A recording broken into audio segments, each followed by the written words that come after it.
Prince Harry is having such a nervous breakdown that a picture of his young niece celebrating her birthday, lovely young woman who he no longer has anything to do with because of his appalling treatment of her parents, sends him into some type of meltdown. The biggest meltdown he's feeling right now is as a result of his erasal by his father, King Charles, from Highgrove. Yes, this was before the appalling behaviour. This is now. Do you notice the picture that's missing from the wedding? For very good reason. I reckon Camilla probably chucked it in the bin, actually. But let me show you why Prince Harry is apparently having this breakdown, with friends revealing to Richard Eden how the lovely new image of Charlotte left him feeling very sad. For an old friend of the Duke of Sussex tells Richard Eden that Harry... Today we're diving straight into the chaos exploding from Montecito all the way to Buckingham Palace. We're talking about a king who finally found the royal delete button, a prince reportedly furious behind palace walls, and a young princess who somehow became an unexpected player in a centuries-old PR battle. Desperately wishes his own children, Prince Archie, who turned 7 yesterday, and Princess Lilibet 4, enjoyed the same sort of childhood as their cousins Charlotte, Prince George and Prince Louis. Who took that right and that opportunity away from them? Chickens coming home to roost is the saying that rings a bell here. This is what the pal told Mr. Eden. Archie and Lily are having a lovely time in California, a lovely time as prisoners in that mansion. But Harry is very sad that they are missing out on life with the rest of their family. During his return visit to Britain last September, Harry told a friend that he and his wife Meghan plan to educate their children in this country, meaning the UK. Harry feels his children are missing out on the extensive family network that their cousins are enjoying, explained the chum, referring to Prince William and Catherine's offspring, who all currently attend the same public school, £32,000 per year, Lumbrook. Harry wants his children to have the very best education. The friend added he has retained his closest friendship group of confidants from his days. Grab your Earl Grey because the House of Windsor is moving through drama so intense it could make a long-time soap opera writer quit on the spot. Every headline feels sharper, every appearance gets picked apart, and the tension hanging over the monarchy is impossible to ignore.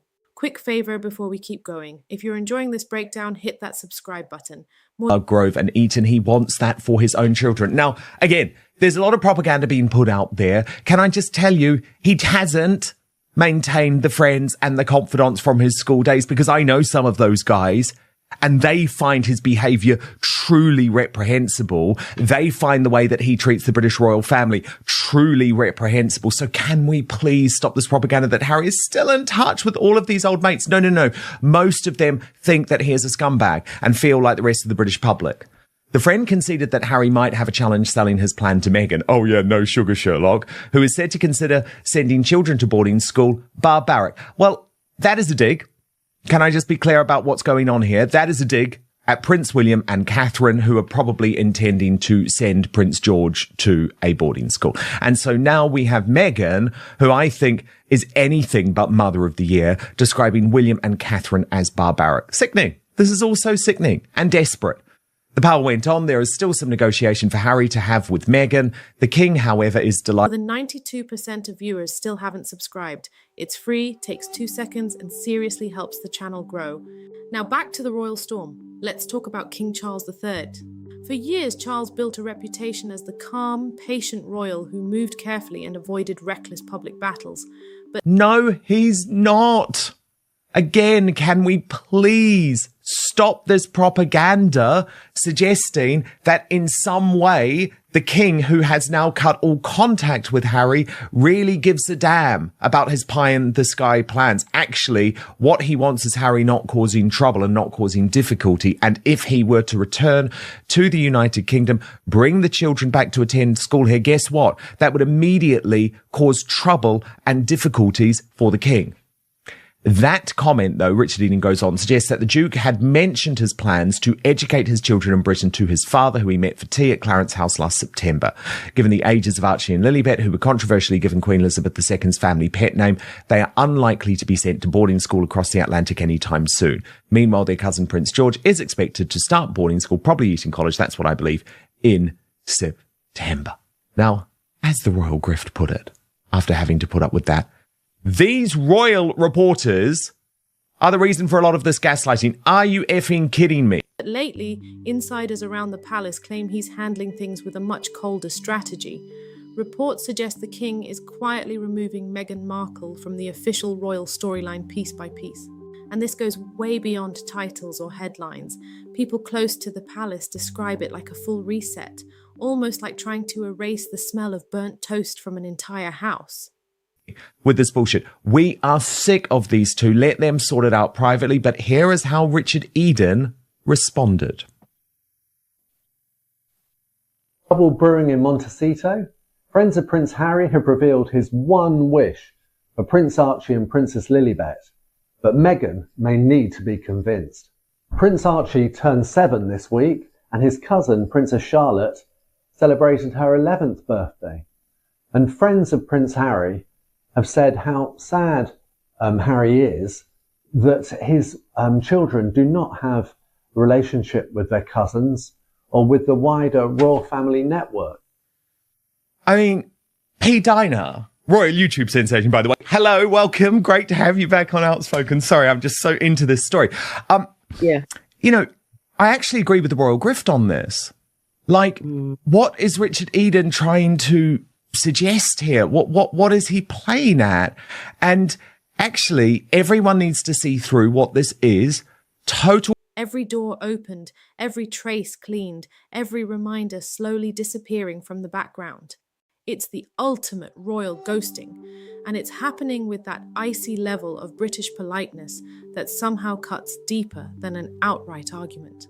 No screaming match. Propaganda from Team Harry and Meghan, full of lies, attempting to do down William and Catherine by describing them as barbaric, attempting to do down William and Catherine for putting out a lovely picture of Charlotte. I mean, it's just nuts. And also, I think totally misrepresenting where the king actually stands in regards to Harry today. Well, I think there's just a lot of confusion because Harry is confused. There is a lot of stories going in so many different directions. No one really truly knows. But I think from the experience that Harry is having right now, I mean, I can see him wanting to have his children have experiences that he had growing up. So I do see that there is some problems with, the future of Harry's children. What is happening now, I think, with the media is just, there's just so much going with their lives in terms of, what people are saying that they said, what the reality is. And I just think it plays to the fact that, matches, no dramatic press conference, just quiet distance and carefully planned silence that speaks volumes. So why is King Charles suddenly pushing the reset button so hard?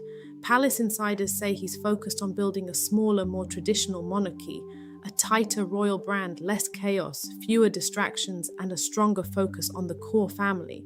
And according to the growing rumors, California celebrity projects and podcast headlines no longer fit the image he wants tied to the crown. By creating distance from Meghan Markle, Charles appears to be steering the monarchy back toward a more classic British identity, while quietly placing the more controversial chapters into the background. It's less of a loud public breakup and more like a company removing old branding from the website overnight. Naturally, reports suggest this has not gone over smoothly inside the Sussex circle. And the timing makes the whole thing feel even more dramatic. Every time the palace releases new photos of Prince William, Princess Catherine, or their children, social media instantly explodes with comparisons. Royal supporters say the monarchy looks stable and united, while critics accuse the palace of carefully controlling the narrative behind the scenes. That's the thing about royal PR. Almost nothing happens by accident. Even the smallest details get analysed: who stands where during public events, which family members appear in official portraits, who gets mentioned during speeches. Fans online treat every tiny moment like hidden code in a giant royal puzzle. And lately, many people believe one message is becoming very clear. The future of the monarchy is being centered around William and his children more than ever before. So where does Princess Charlotte enter this royal storm? Right here. While Prince Harry reportedly feels increasingly pushed aside, Charlotte is being presented as one of the brightest young faces of the monarchy's future. Royal watchers constantly point to her confidence, calm public appearances, and that natural charm people instantly connect with. Some even compare her public appeal to Princess Diana's early popularity. At public events, cameras constantly catch Charlotte appearing composed and confident beyond her years, whether she's waving to crowds, walking alongside her parents, or gently helping her younger brother during ceremonies. Clips of those moments spread online fast. People love the idea of a young royal who already seems polished under pressure. Sources claim Harry feels especially uncomfortable watching how strongly the palace is building up Charlotte's image, not because of who she is personally, but because it reflects the royal future he once imagined for himself and his family. Seeing attention, resources, and public affection directed toward the next generation reportedly hits a sensitive nerve.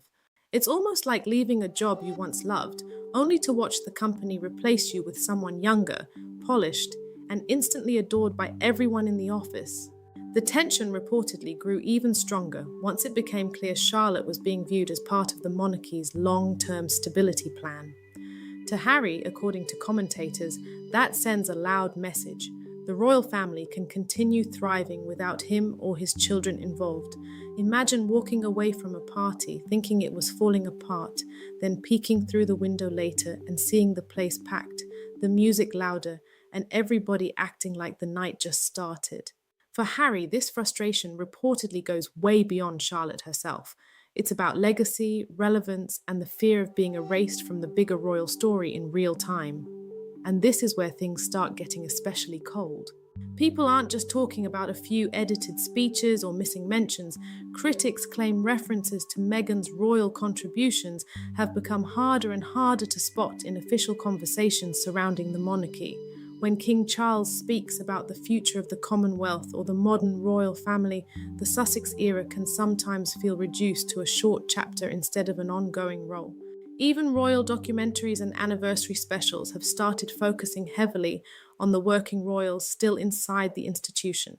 That shift may sound subtle, but inside royal circles, subtle moves can carry massive meaning. It's basically the royal version of somebody cropping their ex out of every vacation photo and acting like they travelled solo the whole time. Petty, maybe. Effective, absolutely. According to royal commentators, this is one of the biggest reasons Harry feels so angry.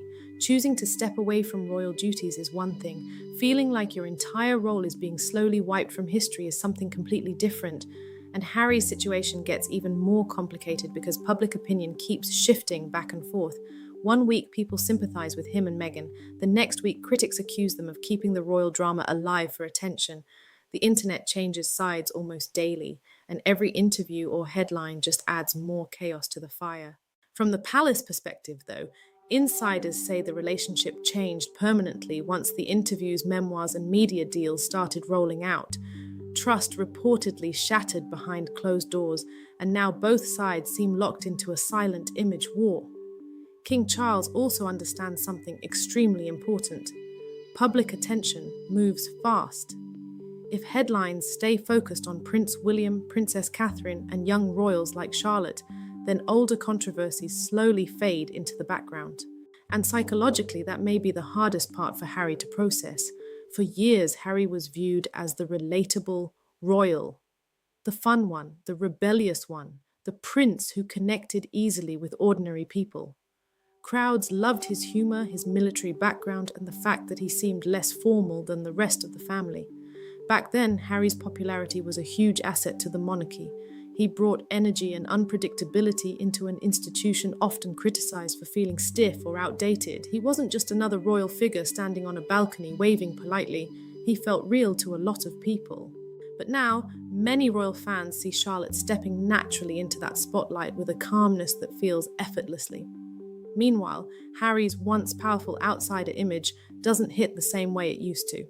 And according to palace watchers, the monarchy is quietly signalling something very clear. The next generation is already here. That realization reportedly weakens Harry's influence in a major way, because if he's no longer seen as the relatable royal figure, then what role does he play moving forward? That's the bigger battle underneath all this drama: relevance, identity, and public attention. Harry now appears caught between two completely different worlds. On one side, there's the California lifestyle built around constant media attention and fresh projects. On the other, there's a royal institution that keeps moving forward without stopping to look back. And every time Princess Charlotte handles another public appearance with confidence beyond her years, the contrast becomes even louder. At the same time, Prince William reportedly continues preparing for his future role as king with a much more controlled public image. Unlike the chaos surrounding Harry and Meghan, William and Catherine usually keep personal matters private and stay tightly focused on official duties. That difference in approach has become impossible for royal fans to ignore. The palace also seems determined to avoid public arguments whenever possible. Instead of directly responding to every interview or accusation, they often stay silent and let time do the work. It's a strategy the royal family has used for decades, and frustratingly for critics, it often works. The House of Windsor seems determined to prove one thing above all else: the monarchy survives by adapting, protecting itself, and pushing the next generation forward no matter how messy things get behind palace gates. Right now, Charles is making calculated moves, Harry is reacting emotionally, and Charlotte is simply growing up in the middle of a global spotlight she never asked for. Yet somehow, she's become one of the biggest symbols in this entire royal power struggle. And if the tension keeps building at this pace, this royal drama is nowhere near finished.